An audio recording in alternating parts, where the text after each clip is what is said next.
the boy who went to war. He was only 17 when the war first touched his life. His name was Marco, just a boy from a quiet town in Mindanao, where the sound of church bells on Sundays and the laughter of children in the plaza defined his world.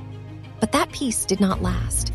The day armed men stormed their village, Marco saw with his own eyes what hatred and greed could do.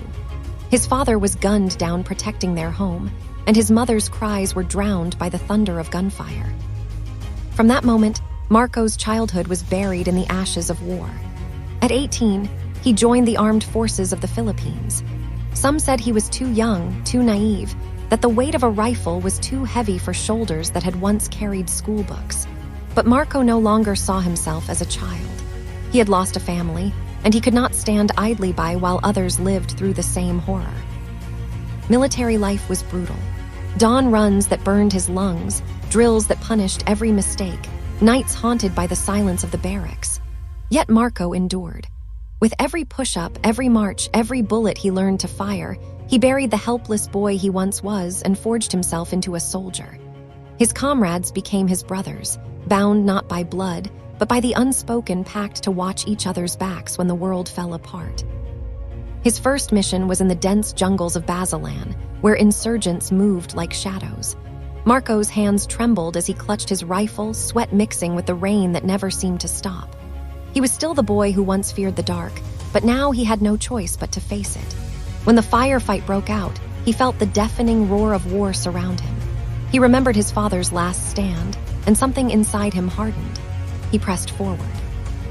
Years passed, and the boy became a man molded by battles he never asked for. He carried scars, some on his skin, others buried deep in his heart. He saw comrades fall beside him, men who laughed with him hours before now lying lifeless on muddy ground. He wrote letters to their families, his pen trembling as he searched for words that could never fill the void of loss. But in the midst of war, Marco also found his purpose. He was no longer just fighting for vengeance. He fought for the children who deserved mornings without gunfire, for the farmers who wished only to till their land in peace, for mothers who prayed their sons would never have to carry rifles. One day, after a fierce battle that claimed many lives, Marco stood alone on a hilltop, watching the sunrise. For a moment, the world was quiet, and he allowed himself to feel the weight of it all, the grief, the courage, the sacrifice.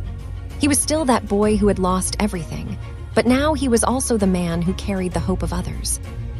Marco never thought himself a hero. He saw only a soldier doing his duty, a boy forced to grow too fast. But in the eyes of those who survived because he fought, Marco was more than a warrior. He was a shield, a promise that even in the darkest hours, there were still those willing to stand, to bleed, to fight for the light of peace. The boy who went to war never came back the same. But perhaps that was the price of freedom, that someone, somewhere, must trade their youth so that others may keep theirs.